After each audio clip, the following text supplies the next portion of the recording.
News. Now, more on the latest building collapse in New York. You might have heard a few moments ago, I was talking about the Salomon Brothers building collapsing. And indeed it has. Apparently that's only a few hundred yards away from where the World Trade Center towers were. And it seems that this was not a result of a new attack. It was because the building had been weakened during this morning's attacks. We'll probably find out more now about that from our correspondent, Jane Stanley. Jane, what more can you tell us about the Salomon Brothers building and its collapse? Well, only really what you already know. Details are very, very sketchy. There's almost a sense downtown in New York behind me, down by the World Trade Centers, of just an area completely closed off as the rescue workers try to do their job. But this isn't the first building that has suffered as a result. We know that part of the Marriott Hotel next to the World Trade Center also collapsed as a result of this huge amount of falling debris from 110 floors of the two twin towers of the World Trade Center. As you can see behind me, the Trade Center appears to be still burning. We see these huge clouds of smoke and ash, and we know that behind that there's an empty piece of what was a very familiar New York skyline, a symbol of the financial prosperity of this city, but completely disappeared now, and New York is still unable to take on board what has happened to them today. Presumably there were very few people in the Salomon building when it collapsed. I mean, there were, I suppose, fears of possible further collapses around the area. That's what you would hope, because this whole downtown area behind me has been completely sealed off and evacuated, apart from the emergency workers. That was done by the mayor, Rudy Giuliani, much earlier today because of, course, the dreadful collapse of the Twin Towers of the World Trade Center. But New York, very much a city still in chaos. The phones are not working properly, the subway lines are not working properly. And we know that down there near the World Trade Center there are 3 schools that are being turned into triage centers for emergency treatment. And I know that over in New York Harbor, where the famous Statue of Liberty is, there's a field hospital where 1,500 people are being treated. And we have heard, though it's unconfirmed as yet, that 100 New York City police officers have been taken there as well for treatment. But we do need to confirm those figures for the officers. It's now, what, some 8 hours since the attacks. Is there any estimate yet available of the number of casualties in the World Trade Center? I think we can only go at this point with the words expressed by the mayor of New York, Rudy Giuliani, that it's too frightening to think how many there could be.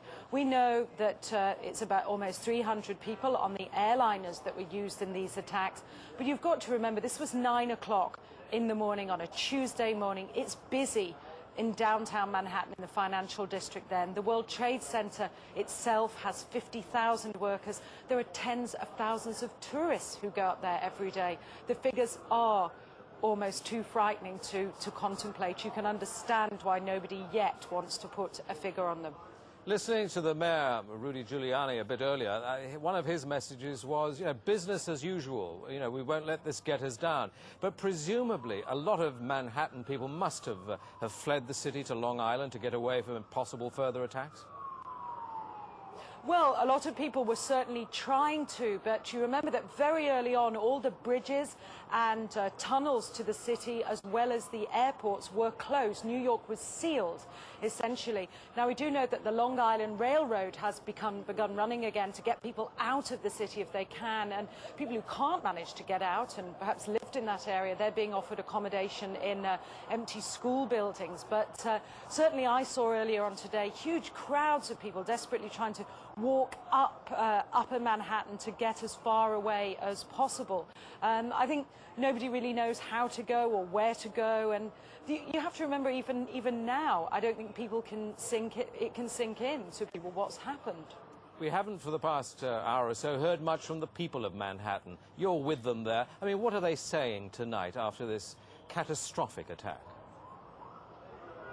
As I said, many just cannot believe this has happened, and I've seen you know, big burly men and women with you know, tears in their eyes today, shaking their heads, wondering what on earth is going on. There was a sense of panic. Our reports from the scene were of people just absolutely horrified. And I've already seen some photographs of that a man took down in the downtown area, and it looks like the aftermath of a huge atom bomb or something, just full of debris and of like a white carpeting of snow from all the dust and rubbish that had fallen.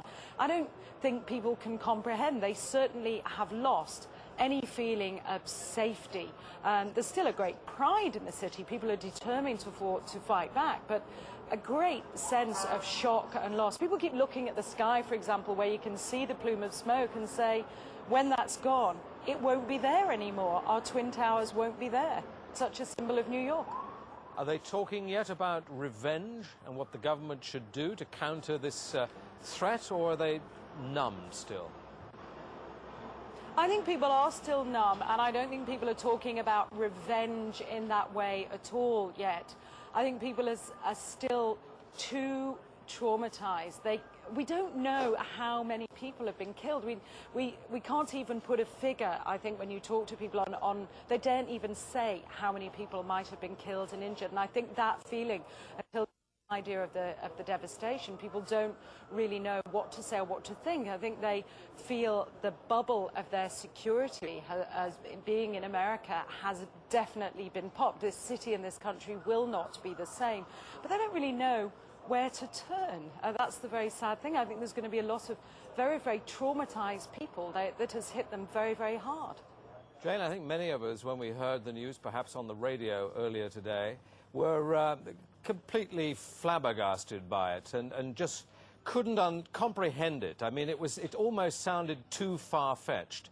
I was wondering what it's felt like for you being in Manhattan. Well, unfortunately, I think we've lost the line with Jane Stanley in Manhattan. Perhaps we can rejoin her and follow that up later. Across America, citizens are trying to come to grips with the enormity of what has happened.